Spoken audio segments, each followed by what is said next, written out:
Olá, eu sou o Lucas Andrade, editor de Money Report. Converso agora com a Juliana Abreu. Ela é sócia do BCG, Boston Consulting Group. Tudo bem, Juliana? Obrigado pela gentileza. Tudo bom, Lucas? Um prazer. Juliana, o BCG fez um estudo apontando que empresas que se antecipam saem mais fortes das crises. Você pode contar um pouco mais para nós sobre esse estudo? Perfeito, posso sim.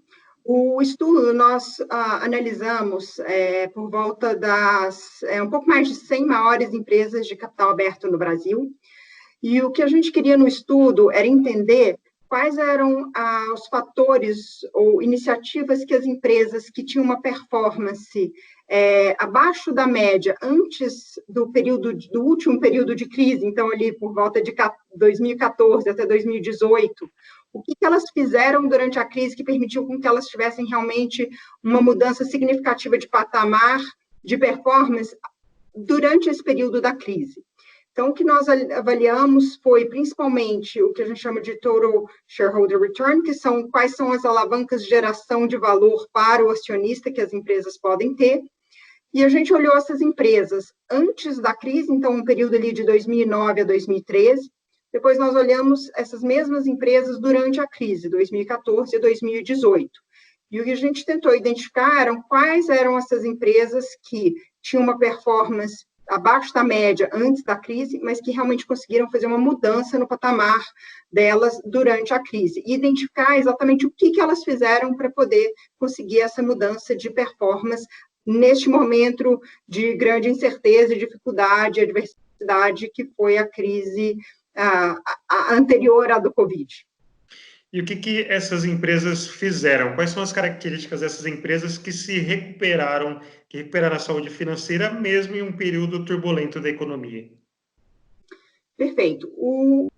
Uma das coisas que é interessante da gente notar é que essas empresas, elas estão em todos os segmentos diferentes da indústria. Então, não é que estão concentradas em específicos segmentos ou setores da economia. Você tem empresas de todos os setores que conseguiram fazer isso. A gente identificou 5 coisas que essas empresas conseguiram fazer nesse período. Tá? A primeira coisa é que elas tiveram um foco na melhoria de eficiência operacional. Tá? E como que a gente olhou isso? A gente olhou isso olhando os custos de SG&A como porcentagem da receita. Então, foram empresas que, na média, durante esses 5 anos, conseguiram reduzir o SG&A com percentual de receita em 5 pontos percentuais ou mais. Então, foram empresas que tiveram disciplina na redução dos custos durante esse período. Tá? A segunda característica que essas empresas tiveram é que elas não olharam só para a redução de custos, elas também focaram no crescimento. Então, quando a gente olha a receita dessas empresas como um grupo, na média, elas cresceram mais ou menos 10% a sua receita, enquanto que as empresas que a gente chama que tiveram uma performance pior nesse período, elas cresceram na média 6,5%. Então, você vê aí que elas focaram em reduzir custos, mas também em crescer. Tá? As outras características que essas empresas tiveram é que essas empresas que conseguiram fazer essa transformação, elas, na sua maioria, lançaram programas formais de transformação. Tá? Ou seja, elas comunicaram isso para o mercado ou para os seus acionistas de forma formal, tiveram programas estruturados de transformação. Então, se a gente olha isso, esse grupo de empresas que conseguiram fazer essa mudança de patamar, né, que a gente está chamando aqui de os nossos experts de turnaround, 80% delas lançaram um programa formal de transformação nesse período. Enquanto se a gente olha para as empresas que tiveram a performance pior, apenas 40% das empresas lançaram programas formais de transformação. O quarto fator que a gente identifica é que essas empresas também começaram mais cedo. Então, se a gente olha quando que elas lançaram esses programas de transformação, elas fizeram isso muitas vezes antes da crise começar, ali para 2012, 2013, e a sua maioria até ali para 2014. Enquanto que a gente olha as empresas que continuaram a ter essa performance pior, elas fizeram isso mais lá para 2016, 2017. Então, é importante ter o programa formal de transformação e começar o mais cedo possível.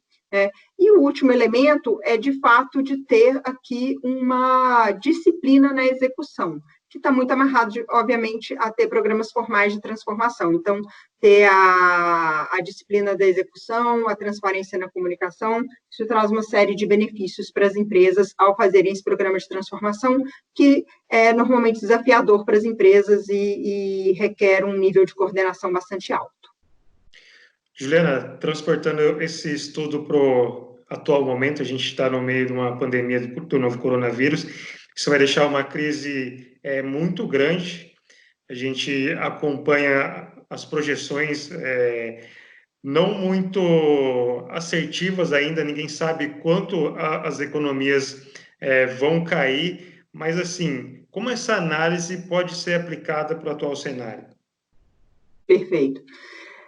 Acho que essa análise, ela ressalta para as empresas a importância de atuar de uma forma holística, de ter uma abordagem holística para essa crise também. Tá? Muitas empresas, eu diria, né, a vasta maioria tem certeza, de alguma forma, estão fazendo comitês de gestão de crise, ou seja, estão lidando com a crise de curtíssimo prazo, que, obviamente, está afetando todas as empresas e o país como um todo de uma forma muito profunda. Tá? A provocação aqui é como garantir que se prepara não só para lidar com esse momento, né, que é o momento aqui de lockdown, o momento mais agudo da crise, mas também se preparar para o que vem depois disso, né? Quando a gente sair desse período mais imediato e começar a planejar o que pode ser uma recuperação. Né? E como você mencionou, tem muita incerteza sobre como que esses cenários vão se desdobrar. Então, o importante aqui é ter programas estruturados de como se planejar para fazer isso e, principalmente, trabalhar com cenários diferentes de como se dará, ou como pode se dar a recuperação e estar pronto para atuar nesses diferentes cenários. Tá? Então, acho que as lições, elas são bastante relevantes, inclusive as lições que têm a ver, por exemplo, com a redução de custo, que é uma que, obviamente, muitas das empresas já estão trabalhando, né? Não só na redução de custo, aqui no caso também, por exemplo, uma questão de liquidez, mas também mantendo atenção para o potencial de crescimento, né? Essa retomada, ela vai vir em algum momento, de alguma forma, isso vai apresentar oportunidades. Então, é importante que as empresas também estejam preparadas e planejando em como atuar nesses cenários de recuperação e focar não só no custo, mas também na parte da receita e como aproveitar as oportunidades quando elas começarem a se concretizar no período de recuperação. Então, como organizar esse planejamento, tanto nesse estágio inicial, que medidas são essenciais que devem ser tomadas, e como já programar esse planejamento, principalmente incentivando as transformações?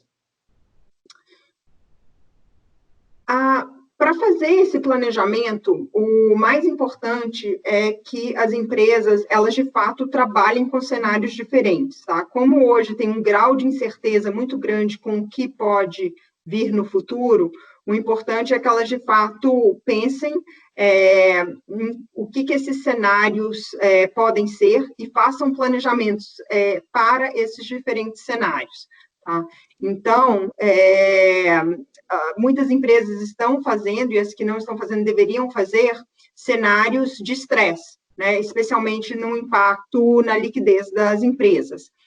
Mas isso é apenas um cenário, elas também têm que se planejar quais são os cenários futuros, que podem ser, né, desde o cenário de mais estresse até um cenário mais positivo, e terem muita clareza de como que elas se posicionam nesses diferentes cenários. Tá? O que a gente vê é que as empresas, elas estão tomando ações mais de curto prazo, mas ainda tem um relativo baixo número de empresas se preparando para as oportunidades que podem surgir aí dessa crise mais no médio prazo. Em termos de incentivar as transformações, o que a gente vê é que um programa estruturado de transformação, ele traz muito benefícios para as empresas. Tá? E o que isso quer dizer? Primeiro, ele permite que as empresas façam trade-offs entre iniciativas de uma forma coordenada. Tá? Então, eles têm visibilidade das diferentes iniciativas que a empresa pode implementar. Na maioria desses programas tem uma interdependência grande entre as iniciativas. Se eu invisto mais em crescimento, se eu reduz o custo de um jeito ou de outro, isso impacta, uma iniciativa impacta a outra. Então, um programa formal de transformação, com uma cadência regular de acompanhamento disso, permite aos executivos exatamente fazer essa análise de trade-off, analisar a interdependência dessas iniciativas e tomar ações de uma forma muito rápida. Outra coisa que esses programas de transformação permitem, que são muito importantes, é que você faça uma comunicação para a organização de uma forma mais transparente e organizada. Então, você sabe para onde você está indo, pelo menos nesse caso, né, quais são os cenários e quais são as alternativas que a empresa está considerando, mas que ela pode comunicar isso de uma forma mais abrangente para os stakeholders. No caso da crise que a gente vê agora, a liquidez é um fato muito relevante para muitas das empresas. E, portanto, a comunicação, às vezes, até com stakeholders externos, também é relevante, né? Então, por exemplo, com os bancos, com os credores, com os sindicatos e assim por diante. Então, um programa estruturado de transformação permite essa clareza de comunicação que facilita a tomada de decisão e a coordenação dentro da empresa. Juliana, para a gente fechar essa entrevista, então, esse estudo foi feito com base em uma crise anterior. Pegando essa atual crise, a gente está no começo dela ainda, a gente falou aqui que os impactos ainda são desconhecidos, mas já é possível apontar algumas lições que podem ser tiradas dessa crise?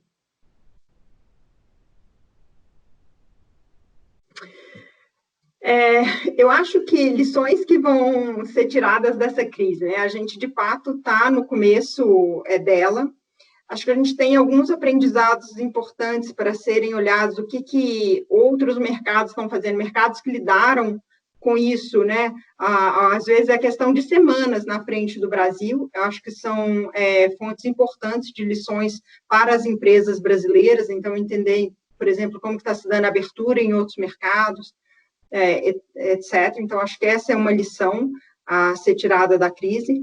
E a lição aqui também é de você buscar, de fato, essa ação coordenada e que olhe múltiplos horizontes de tempo. Então, garantir que está se olhando não só para a crise imediata, que obviamente é muito severa e está demandando muita energia dos executivos em como lidar com os desenvolvimentos muito de curto prazo, mas também como garantir que está mantendo esse segundo horizonte, né, de como que se dá a recuperação, que tipo de oportunidades que vão sair desses cenários. Eu acho que é outra lição que a gente já vê como sendo algo muito importante para ser feito. Juliana, muito obrigado. Agradeço a sua gentileza em esclarecer as nossas dúvidas. Prazer foi todo meu, Lucas. O Repórter conversou com a Juliana Abreu, sócia do BCG. Obrigado pela atenção e até a próxima.